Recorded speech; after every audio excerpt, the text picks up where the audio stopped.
Yo les amis, j'espère que vous allez tous très bien. Très content de vous retrouver dans cette nouvelle vidéo.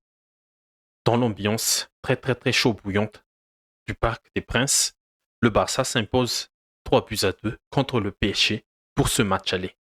Rafinha, double buteur, et Christensen ont marqué pour les Catalans. Dembélé et Vitinha ont été les buteurs parisiens. Le premier round est pour le Barça. Rendez-vous mardi prochain pour le dénouement de ce match. Au menu comme d'habitude pour débriefer et essayer d'analyser cette rencontre, les combos des deux équipes, les causes à effet et mes top flops de la rencontre, plus mon MVP. Les combos des équipes pour Paris, un 4-3-3 avec quelques changements. Cette fois-ci, Donnarumma dans les buts, Nuno Mendes à gauche en défense, Piraldo et Hernandez, la charnière centrale, et Marquinhos à la place d'Hakimi, suspendu en tant que latéral droite. Au milieu, Kangili a été préféré à Saïr Emery pour accompagner Fabian Ruiz et Vitinha, le Portugais, en numéro 6. Et en attaque, il y a eu aussi un petit changement, une petite surprise avec la titularisation d'Asensio pour animer l'attaque aux côtés de Dembélé et Mbappé. Pour le Barça, un 4-3-3 aussi, c'est un dispositif miroir pour ces deux coachs avec l'ADN du Barça. Ter Stegen dans les buts, Joao Cancelo à gauche, Koubarsi et Aroro la charnière centrale et Koundé à droite pour la ligne de cadre défensive du Barça. Au milieu, De Jong est de retour de blessure avec Gundogan et Sergio Roberto.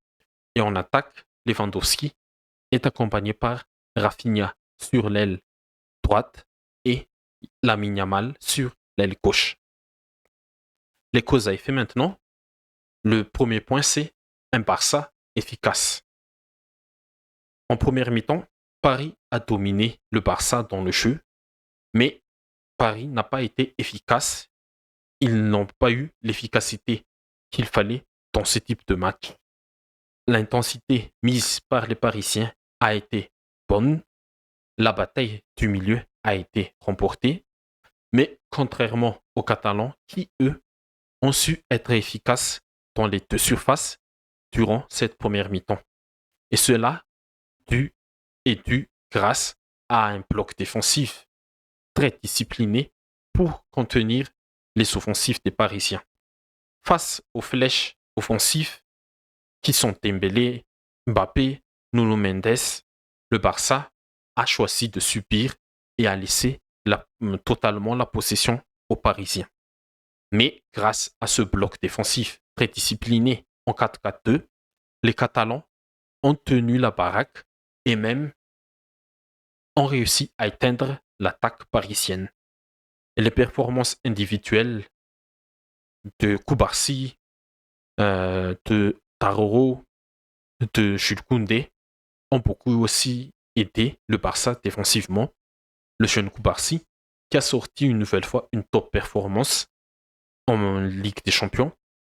Aroro qui a sauvé les meubles catalans sur une action dangereuse de Paris en deuxième mi-temps. Et Koundé qui a bien contenu les ailiers face à lui sur son côté. Et bien évidemment, quand la ligne parisienne est très haute, il y a des espaces à exploiter derrière et le Barça a su exploiter ces espaces dans le dos de Piraldo, Lucas Hernandez et Marquinhos avec Lewandowski, Rafinha, Yamal. Le milieu De Jong, Gundogan, Sergio Roberto était là pour essayer d'équilibrer le rapport au milieu de terrain, le rapport de force au milieu de terrain et bien évidemment essayer de récupérer au plus vite le ballon. Et à la 37e minute, but de Rafinha pour l'ouverture du score après un gros travail de Lewandowski sur Piraldo. Lewandowski a fait une top performance, surtout que c'était lui la tour de contrôle pour balancer des longs ballons parce que le pressing des Parisiens n'ont pas permis aux Catalans de sortir proprement la balle comme il aime le faire. Mais Robert, le travail qu'il a fait sur ce but, c'est lui qui a tout déclenché avant que Yamal a essayé de le retrouver avec un magnifique extérieur du pied.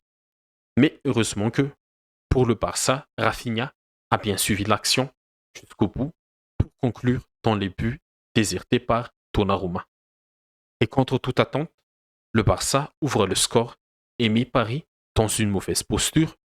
Les seuls regrets pour le Barça, c'est de ne pas savoir tuer le match dans ce premier acte parce qu'il a fait la place pour le faire. Et en deuxième point, c'est Paris réagit, mais le Barça a su répondre.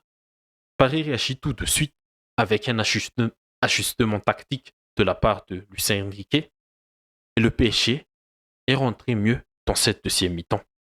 La rentrée de Barcola à la place d'Asensio, le passage en 4-4 a asphyxié les Catalans au début de cette deuxième mi-temps. Et à la 48e minute, égalisation de Dembélé. Sur l'ensemble de l'action, Paris a réussi à empêcher les relances des Barcelonais et Paris a réussi à se projeter un peu plus vite dans la surface des Barcelonais avec cette ligne de 4 en attaque.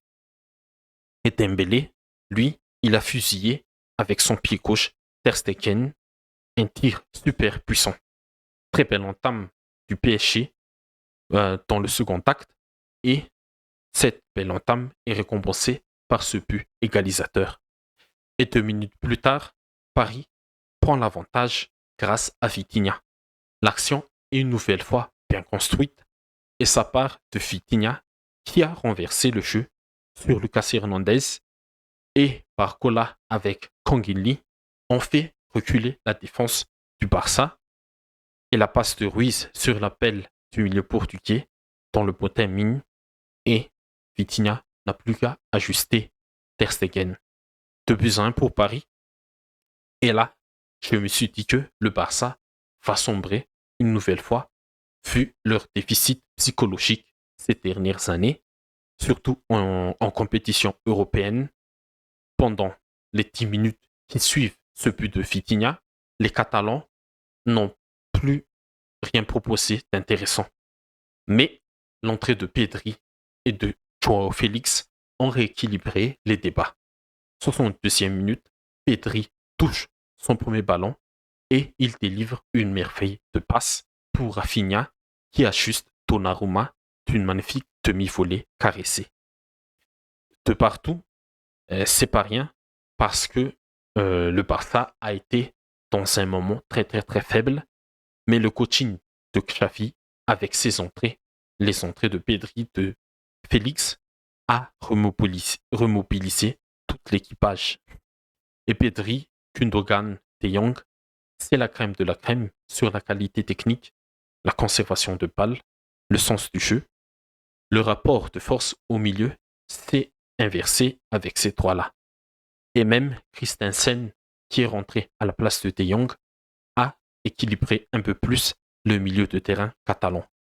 Et c'est le Danois lui-même qui redonne l'avantage à son équipe suite au corner bien frappé par Gundogan. 3-2 pour le Barça. Superbe match. Paris a réagi en deuxième mi-temps, mais le Barça a su répondre. Mes tops et mes flops maintenant. Pour les tops, côté parisien, je dirais Nuno Mendes. Offensivement, on l'a vu en première mi-temps, très très très percutant sur son côté gauche, avant de disparaître petit à petit en deuxième. Mais défensivement, il a été très bon. Il a fait des interventions décisives sur des actions offensives dangereuses du Barça. Et en deuxième top, Vitinha. Le niveau du Portugais en ce moment est phénoménal et il a encore prouvé ce soir avec ses passes, ses projections et surtout son but. Et côté Barça, on peut citer plusieurs qui sont sortis de l'eau, comme Gundogan et tout, mais Koubarsi, Rafinha, Lewandowski sont pour moi les illustrations parfaites de cette victoire catalane. Pour les flops, côté parisien, Donnarumma, il n'a pas été très bon ce soir sur sa ligne, des sorties non rassurantes sur le premier but et le deuxième but de Rafinha, alors qu'au tout début de la rencontre, il en a fait une belle sortie qui a sauvé son équipe. Et sur la tête d'Eriksen aussi, dans sa surface, il doit s'imposer, il doit être le numéro 1. Et en deuxième flop, le jeune défenseur brésilien Beraldo, il a fait un match assez catastrophique. Et en dernier flop, Kylian Mbappé, comme Erling Haaland avec Manchester City, Mbappé n'est pas décisif pour son équipe, surtout lors de ses grosses rencontres de Ligue des Champions. Et côté Barça, je dirais un Lamine Yamal. J'ai vu un Lamine Yamal pas rassuré. Peut-être aussi qu'il n'avait pas su, su gérer la pression de ces gros matchs. Et il a fait des mauvaises décisions qui auraient pu donner plus de buts aux Catalans, surtout en première mi-temps. Et mon MVP, c'est Lewandowski. Rafinha mérite aussi pour ses 2 buts, mais le match de Lewandowski ce soir, le match dans l'ombre, a été l'une des forces du Barça. Et du coup, la victoire de ce soir est très très très importante pour nous, les Catalans, parce qu'on a l'avantage, bien évidemment, avant le match retour. Et le match retour est chez nous la semaine prochaine, mais il faudra bien sûr confirmer, il faudra taper ces Parisiens pour valider ce ticket en demi-finale. Et surtout, il faudra être concentré jusqu'à la fin, jusqu'au coup de sifflet final, face à ce pari qui risque d'être très très très orgueilleux et très revanchard la semaine prochaine. Ok les amis, c'est tout pour la vidéo.